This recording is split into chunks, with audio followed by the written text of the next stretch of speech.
Hello and welcome to another Red Shirt podcast with Vernon and Nigel. We're live, we're direct, we're from Old Trafford. The sun is shining, the weather is sweet, Nigel. It's the end of the year, another year, you know what I mean, has gone again, passed us by. Yeah. And we're talking about our love supreme. You know, Manchester United, the very team that brings us the most heartache, the most pain, and the most joy. But don't tell your wife, Nigel. Anyway. Yeah.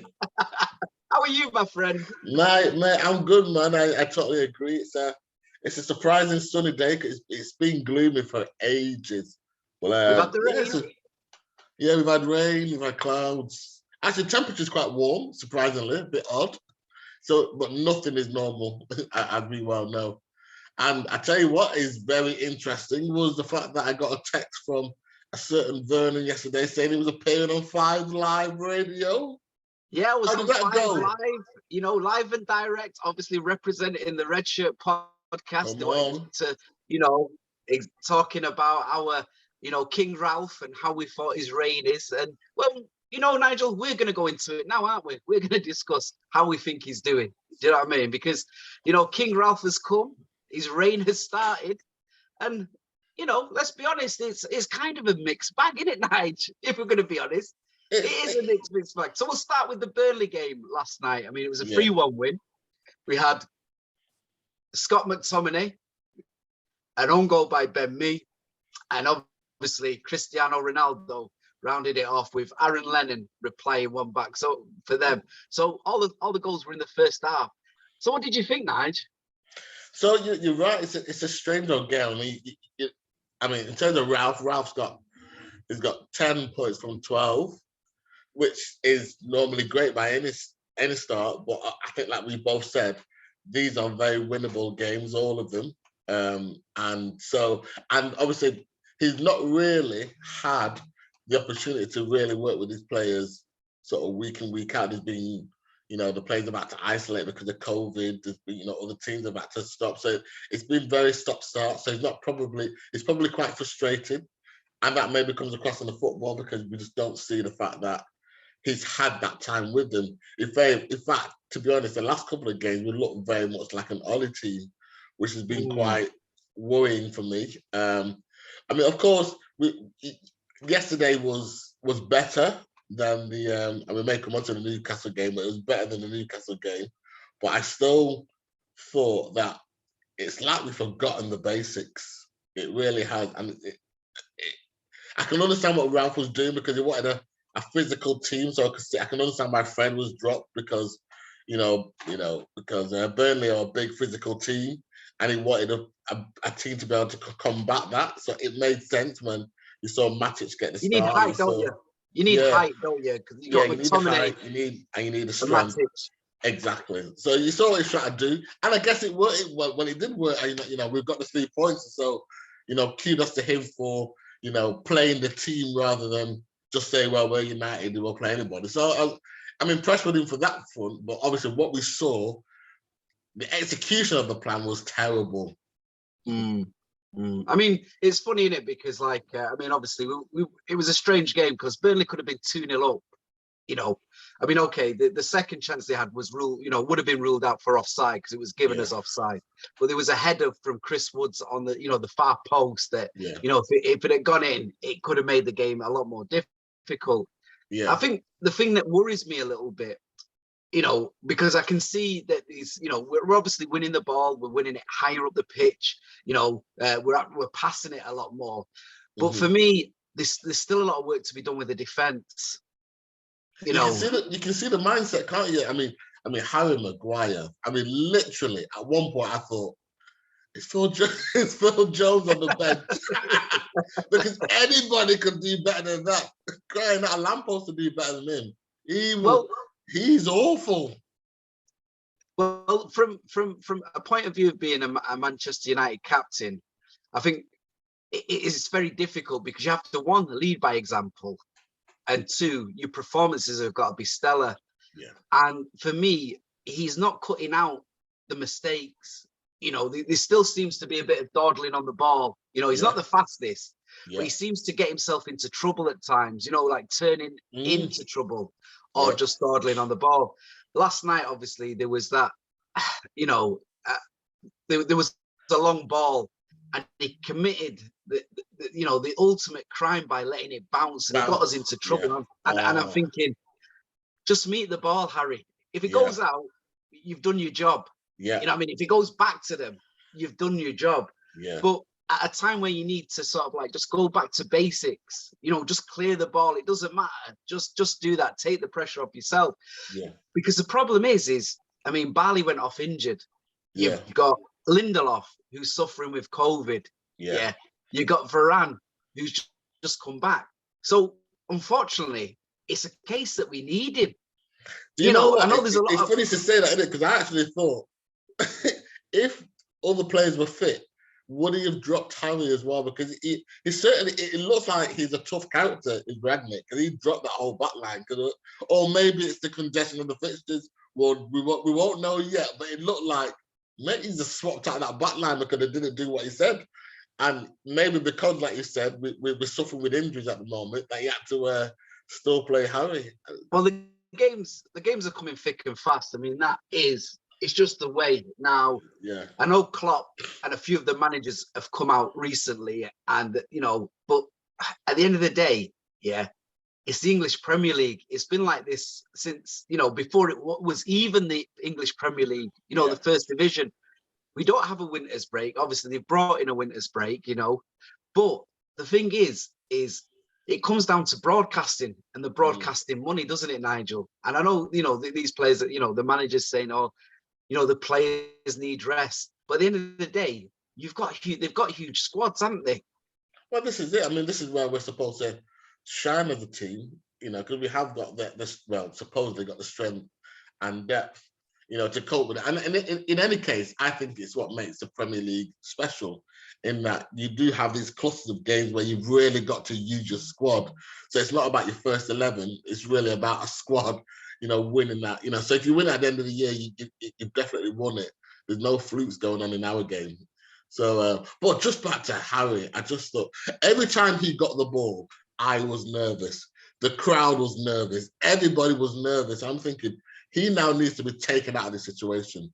You know, clearly he's not the captain. How can you be the captain? How can you rollick Ronaldo for missing that chance, you know, in the first chance he had, when you're playing as turgid as you are? So it's like something needs to happen with him now.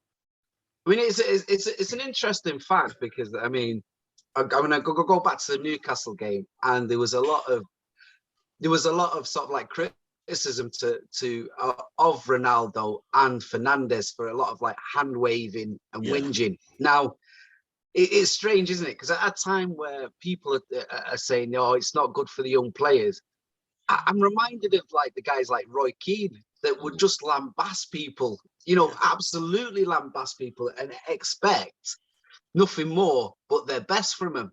And it's kind of strange, because I'm sat there and I'm thinking, you know, at the end of the day, if you're a professional footballer and you want the best, and you want the best for the club, you're going to get frustrated. I mean, again, I go back to last night. There were times where simple layoffs and passes just weren't completed. You know, and sorry to interrupt. You make a great point. I don't want to lose my point, but you made a great point about like the Roy Keane thing. And I think maybe the difference between a Roy Keane lambasting the players and Ronaldo doing it is, you very much get the impression it's all about Ronaldo. And whether rightly or wrongly, it just comes across as he's upset because he's not scored his goal, and he's lambasting because he wants to shine and be the star, which is kind of true, and that's what we all want. But you always got the feeling Roy was just being the captain, and you know that he lambasted him that same way in training. And it's like, if you're playing rubbish in training, you're going to get it. You're going to get both barrels, and you're going to get it both barrels on the pitch, because as a team, he's responsible for the team performance. Whereas maybe Ronaldo and Bruno, they whinge when things are going their way, and it's slightly different. But I do take your point. And I'm glad that Ralph came out and obviously said, look, stop it, because it doesn't look good. You know, it doesn't look good on you, it doesn't look good on the team. So I'm glad he's done that as well. You know, little things that are making me happy. And I think you got to earn the right to lambast somebody, I think. Sorry, Vernon, you carry on. I mean, going back to Ralph, I think the other point that I was impressed with him for was I'm going to go back to the Newcastle game. And the reason why I was pretty impressed with him, because he obviously saw by half time that it wasn't working, wasn't it? You know, it wasn't working. And he made 2 changes, you know, and he made them quickly, didn't he? And I think like what you can see is if you can keep Cavani fit, he has to start, doesn't he? You know, you could see it last night. You know, all of a sudden you got a focal point for attack, aren't you? You know, somebody that can hold up the ball, but also there's a plan B where we can cross the ball into the box, can't we? There's not just like Ronaldo they've got to look after. I mean, I don't know if you saw that chance, which would have been ruled out for offside, but there was a beautiful move in the second half where. Have you watched that back line? I know you were I know you were at the game. Well, what a great save by the keeper's face. It was. It was a great save. I mean, it was one of them where you're thinking, I hope he gets his hands to that, because if his head gets to it, you know, he's in trouble. Oh my days. This square in the face. Now, back in our day, we would all just fall about laughing with that. I tell you, I could have played another minute of football. Well, that's it. Do you know what I mean? With our 99p striker balls. You remember those flyaway ones? Oh my days. Indeed. But going back to that, it showed you that there's obviously a bit of chemistry between them, isn't there? Because you've got like El Matador, you know. I was watching him last night, and just his movement and his work rate, which, you know, lifts the rest of the team. I mean, it'll be interesting now, because United they've got Wolves on Monday. You know, and playing Wolves is never an easy, you know, it's never an easy experience, Nigel. You know, it really isn't. Well, it's another physical game, isn't it? And we've got to deal with that Traore. That Traore, haven't we? Well, so, that's it. It'd be interesting, the defensive lineup against Traore. Obviously, Harry Maguire, if he's on that pitch, he's got no chance. Now, does he normally operate down the right-hand side, Traore? In which case, is he a problem for Luke Shaw? Is he a problem for Maguire? I can't remember. Well, the thing is he's sort of like, in fairness, what he does is he kind of like goes into sort of like the centre so that he can receive the ball. Yeah. So what he'll do is he'll come to say, you know, like he's kind of like a roamer because of his speed. There's no real sort of like fixed position. Yeah. Do you know what I mean? And it's funny, you know. I mean, the good thing about him is, you know what I mean, if you got shares in baby oil, you know, your shares are going to go through the roof, because he loves to lace his arms full of it. So nobody can grab him. His arms are full. But I mean, it's kind of like it's kind of strange, because with Traore, he's very much like a bit like Sam Maximan. Same type of player. Yeah, where you don't really know what they're going to do next, do you? But I tell you what, whenever they play against United, they always seem to be on their game. It's ridiculous how you can watch Match of the Day and watch all these players that play rubbish week in and week out. But you can guarantee if it's United they're playing against, they're turning up. And to be honest, our defense really encourage strikers to play football, because we're always dropping off and we're never engaging, we're never, you know, jockeying them about. So you've just got to accept he's probably going to have a great game against us as well. Yeah, I mean, it's interesting, isn't it? Because like, I remember sort of like, you know, quoting Roy Keane from his book. I remember like one of the quotes he said was basically, he used to take it personally when teams that were struggling would play their hearts out against Man United, you know, put in a performance. And then the week after, he said they'd look at the result and they'd be beaten at home 3 or 4-1. Yeah. You know, by a team that was around them. And it is funny, really, because the thing that I would say about United is at times I think that they get the mentality wrong, especially when they're going to the likes of Norwich and like Newcastle. They almost think that the game's won before they've actually sort of like played it, where really you've got to get on there and you've got to just make it difficult for these players. These players aren't of your ability, you know, unfortunately. I'm not saying that they're not bad professionals, but there's a reason why you play for United and they're not playing for United. And, you know, It's a great point, Vernon. And I heard it said this week, I can't quite remember who said it this week, but I immediately agreed with him, that I think Fergie used to always say, you've got to earn the right to play your football. Yeah, And I think it's an old Scottish thing, because I believe one of the Scottish managers said, I mean, one of the Liverpool managers, you say that as well. You've got to earn the right to play your football. So you just can't take anything for granted. So oftentimes we turn up and it's like, let's keep it tight, boys, for 10 minutes and then we'll impose our game. I'm like, no, the first 10 minutes are the most important part of the game. You've actually got to, it's like all out attack for first 10 minutes and then see how the game settles down. And the last 10 minutes have got to be all out attack. For me, that's how you should play your game. So you should make the statement from minute one, whether that's going through the back of somebody or whatever, that today we're going to match you man for man.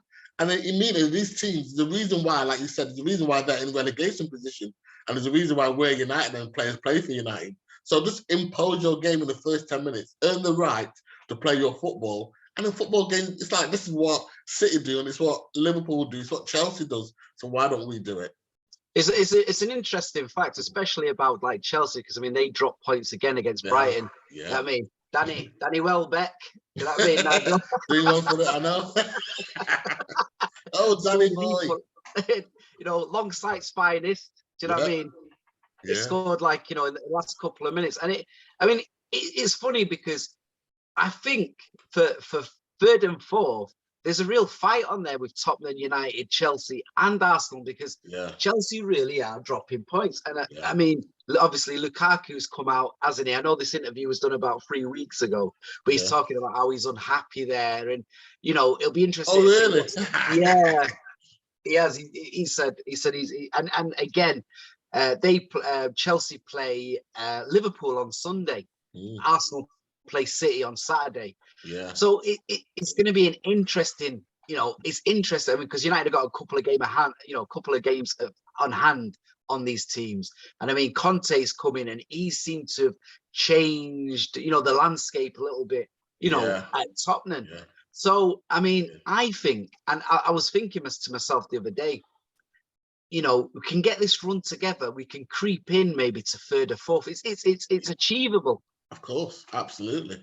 Absolutely. I mean, I love what you just said about Lukaku. I'm not going to waste too much time on him, but he's running out of clubs, isn't he? If he's not happy at Chelsea, where's he going to go next? He's one of his players. I don't think he'd be happy anywhere, because even at United, I think he wants to go back to Italy. That's what he was saying in the interview. I mean the interview was done by Sky Italy, so it was done about 3 weeks ago. So it's obviously dropped now. But it's an interesting point, because the thing is like, I mean, Tuchel's coming out and he's moaning now, isn't he? He's absolutely, you know, he's moaning and he's unhappy, you know. And it's interesting because you've also got in the next couple of weeks the African Cup of Nations, haven't you? Yeah, indeed. And, you know, Liverpool are about to lose 4 players. I know Leicester City, they lose 4 players. Yeah. So it's interesting to see, you know, what's going to happen, the dynamics, you know. And obviously, you know, we now know again that, you know, the Premier League is a 13+1. You know, that's the amount of players that you need for a game to go ahead. So for me, it's going to be interesting, you know, in the next couple of weeks, the dynamics, you know, what's going to go on. And one thing you got to also add into that is you're expecting I mean, I think that's maybe negative for us or positive, is that we're expecting a massive clear out in January. There's a lot of players I think want out of there. Obviously, Van der Beek not playing last night it made no sense, unless he said, you know, I'm done with United. I don't want to play for you no more. You don't know if he's been. I mean, it'd be interesting because with Van der Beek, I wonder if there's a loan deal on the cards, and they're obviously trying to keep him fit so that he can go out on loan. I noticed that as well. I mean, I don't know what you thought. I mean, because you mentioned El Matador last night playing out of his skin, but I actually wondered if he was playing at maybe 80% of what he could do because he's worried about getting injured. So, but obviously, you say it was like from being in the stadium, maybe it came across differently to you. But I thought, I mean, it's interesting because I mean, I was listening to sort of like Ralph played. You know what Ralph was saying the other day, and he was basically saying that because I've had obviously I've watched Thingy to get. I've been right up close to pitch side with El Matador. I've been right next to him when he's been warming up. Yeah. And it's one of the most rigorous warm-ups that I've seen professionally. Okay. It really is. And I think Ralph said the other day he wanted him to play the Newcastle game, yeah, but he just said that he felt that he wasn't fit. He has to feel 100% fit for himself to play. He obviously knows his body well, and it's just a shame we didn't get him 2 or 3 seasons earlier. Oh mate, I know. You know, I mean, it really is. But I mean, obviously the Martial deal, I mean, that with Sevilla's broken down, isn't it? Because they want a loan deal with United to pay half the wages, but no buyback. You know, there's no sell on at the end of it. So it's like, well, what do you want? Do you know what I mean? But I mean, I think there's strong rumours as well that Martial and Lingard may be going to obviously Newcastle. I mean, again, Lingard didn't play last night. So I think these, because as well, if he wants to bring players in, he's got to ship players out.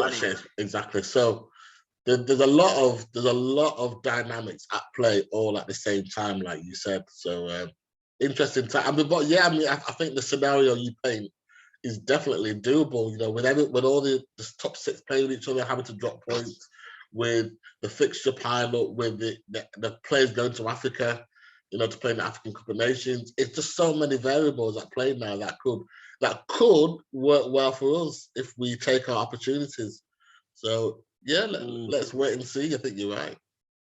I mean, it is a very sort of like, I mean, it's funny, isn't it? Because I mean, the Christmas period is always a great period to watch football. I mean, the other night you had that great scenario, didn't you? Like the Salah penalty miss. I mean, sometimes in football,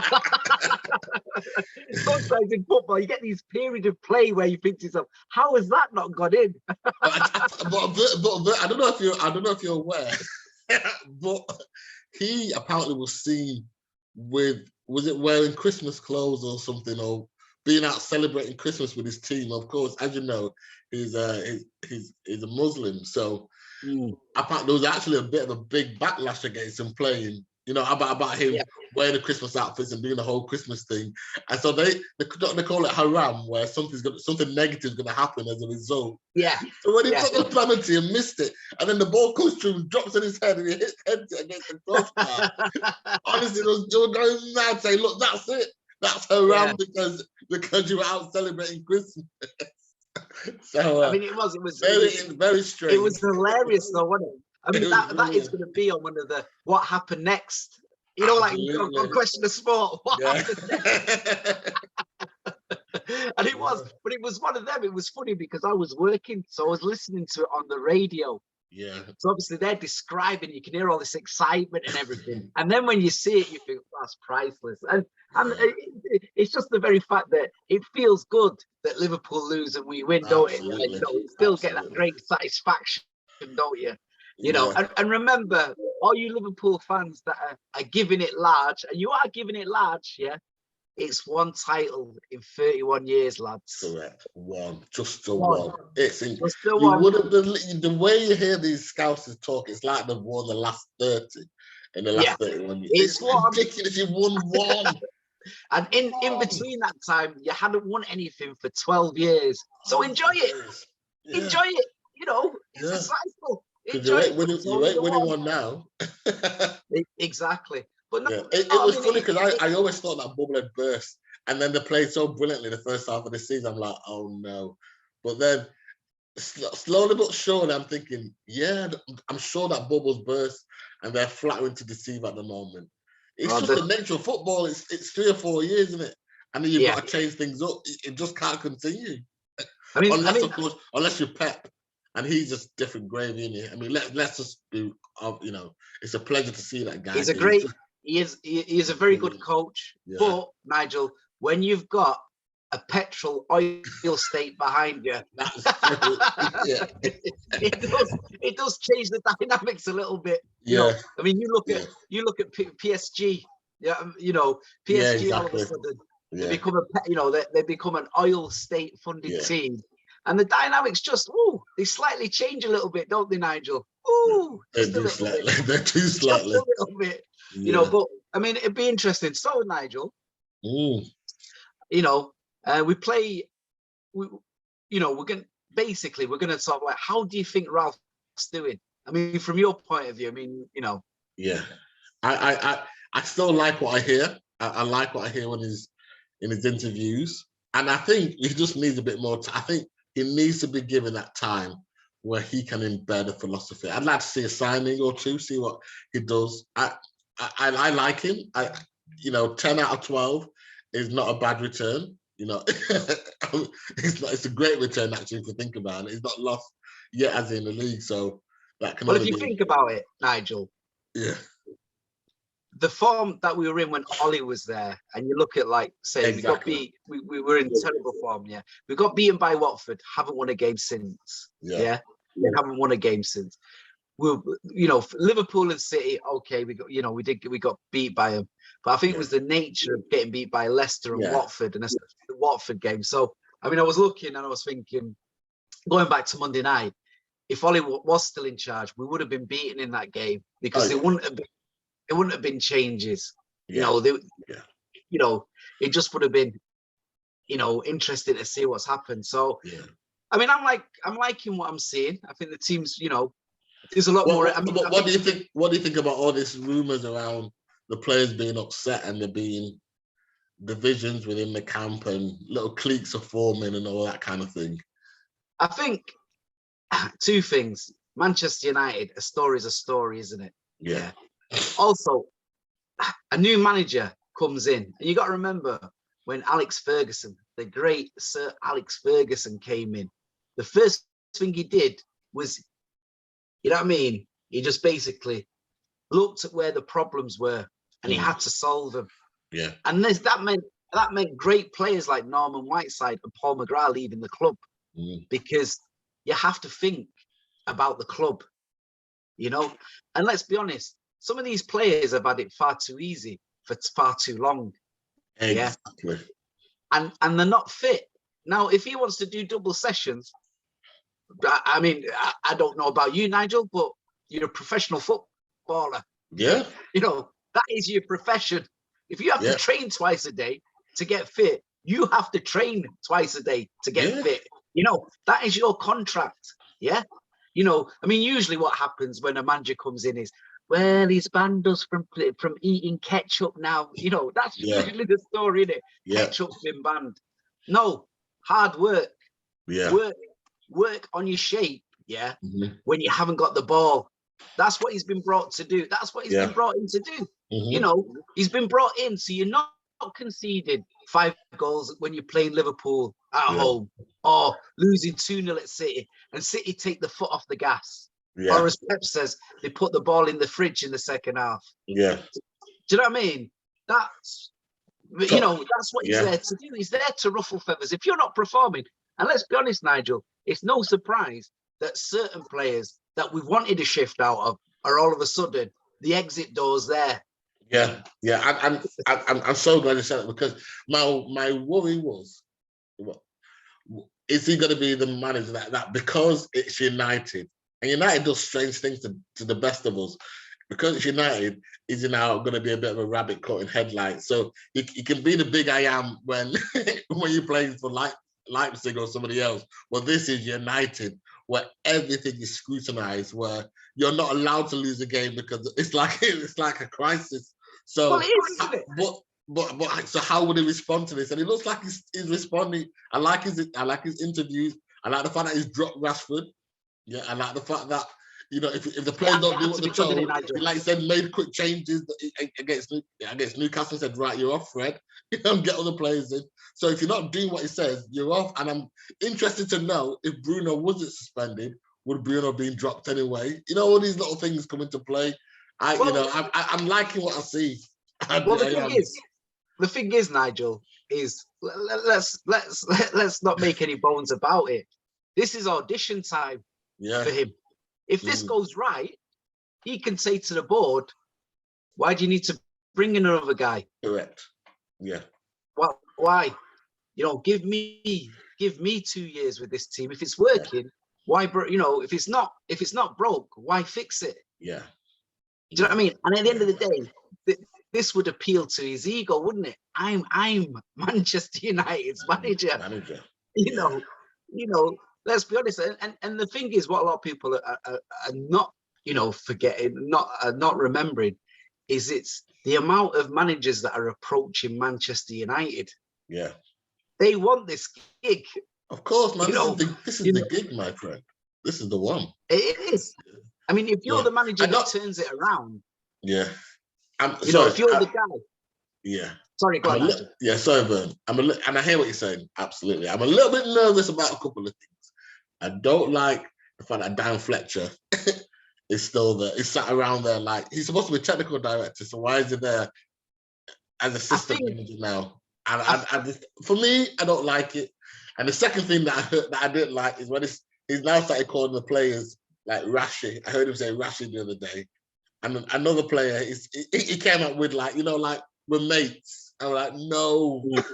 I get it because it's man management as well.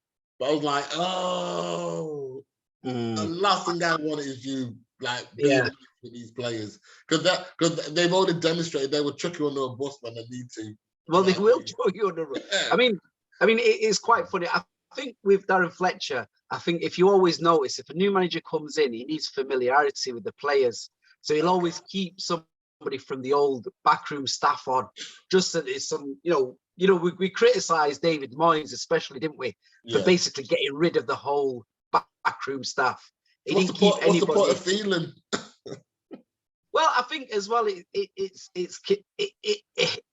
think it's about familiarity. Do you know what I mean? I tell you what, Nigel. You only need one of them. Get rid of the other one. I don't care. Especially if he's not wearing his shorts. Do you know what I mean, Nigel? I mean, he must be feeling cold in his old age, Teddy feeling, because he hasn't got his shorts on the touchline like he used to. So, Nigel, we're gonna obviously wrap it up by talking about the Wolves game. We're gonna have a prediction, from you. It's Monday. It's a 5:30 kickoff. It's live. So how do you see it going? So I think because of the game yesterday, I like the fact that he does play the team. So I think he will, like in the team's a combative, physical team, he'll set our team up to play against that. So I just like the way he's doing things at the moment. I expect us to come away with the win again. I definitely expect us not to lose. And it all depends which Wolves turn up. I mean, if that brute turns up, then we're in trouble. But that said, I think we should definitely get the draw, if not definitely the win. Although all these games are winnable, so that was my standard anyway. So I don't want to drop my standards. I think we should be winning all these games. So especially like you said with the top six playing each other this on Monday as well, we should be winning this game. So I expect a 2-1 tight affair win. I think we'll score 2 and then they'll pull one back and it'll be squeaky bum. Yeah, it'll be interesting. I'll go for a 2-0 win. Yeah. So, guys, to everybody that watches, likes, subscribes, leaves a comment, it's Happy New Year. And also, Nigel, we've got to give a big shout out to our friend Anthony Bazzina. Always supports us, loves the podcasts. Anthony, Happy New Year. We salute you. Happy New Year, Anthony. And Happy New Year to everyone. 2021 has been a tricky old year, following on the back of 2020. But here we go. 2022, it's going to be a good year. I think we're coming to the end of COVID. How would I know? But make sure that your 2022 is a great year. Yeah, keep strong, people. Keep strong. Remember, keep safe. Love football. And Nigel? And keep that red flag flying. See you later, guys. See you later.